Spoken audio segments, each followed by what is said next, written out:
In one of my last videos, I gave you 5 reasons why it makes sense to start with memory sports today. But of course, this is not the only question which I get quite often. Here's another one. Okay, I have another question because, to be honest, that doesn't make any sense.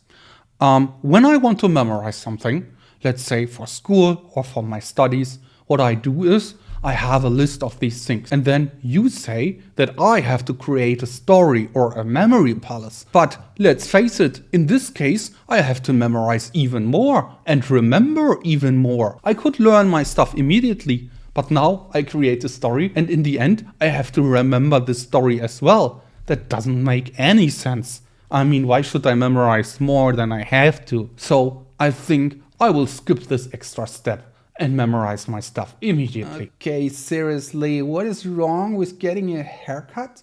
And where the hell are you? I like my apartment. Your apartment? It looks like you're in some kind of Minecraft universe. Yes, I live in a wood which looks like Minecraft. Do you mind? Of course not, I don't mind, so it's up to you. And I'd like to try to answer your question.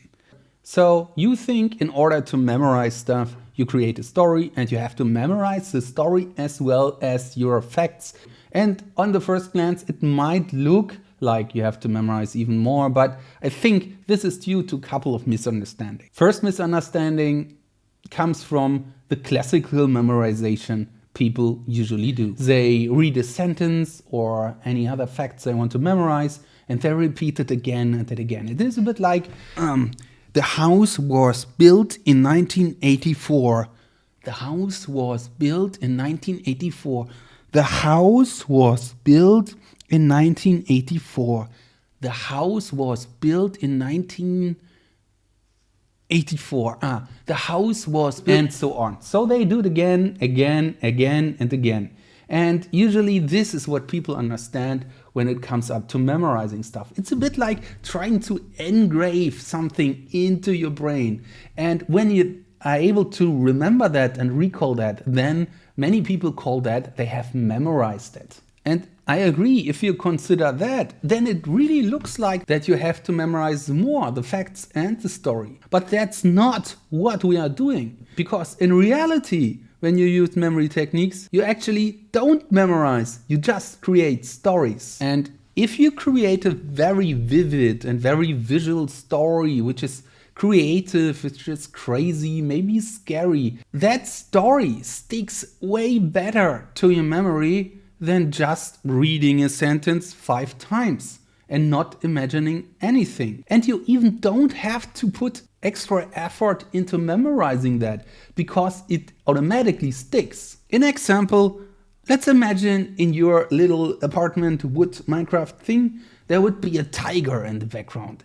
The tiger is hiding behind the tree and now it tries to come forward and catch you and it slowly approaches you and then it jumps and bites you in your leg and it tries to pull you into the trees, but you can escape suddenly and you run away and go to the hospital, try to fix your damaged leg. Would you need to memorize it? Would you sit there and think, okay, there was one day and there was a tiger and this tiger was in the woods and then it tried to approach me slowly and then it jumped. You wouldn't do that.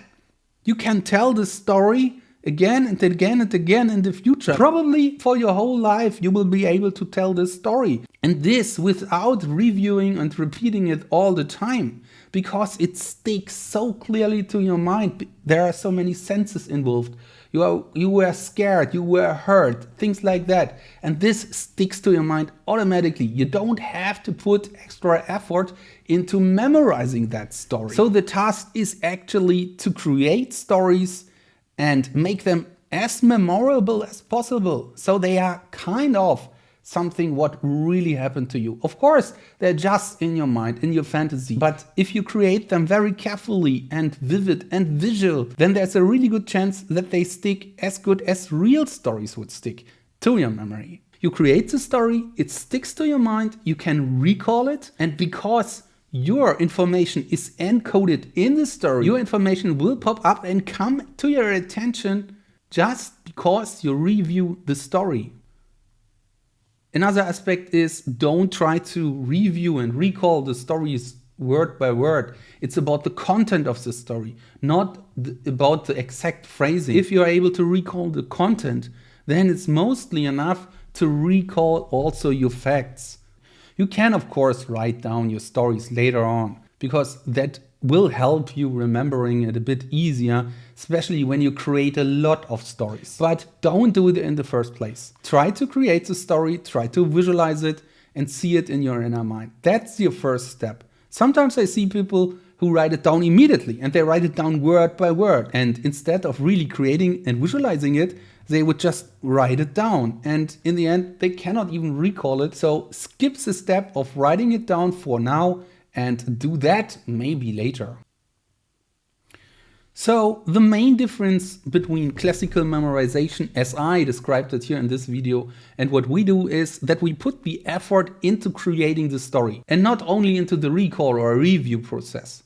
But of course, reviews are important, especially when you create a lot of stories. For that, I suggest also to use spaced repetition. I can create another video about that, but in short, it means that in the first step, you review your stories, let's say after 1 hour. Second step, you review your stories after 1 day, then maybe after 3 days, after 1 week, and so on. So the pause between reviews is getting bigger because after having done a couple of reviews, the stories stick even better to your brain. So reviews are important, but the better the story, the fewer reviews you might need.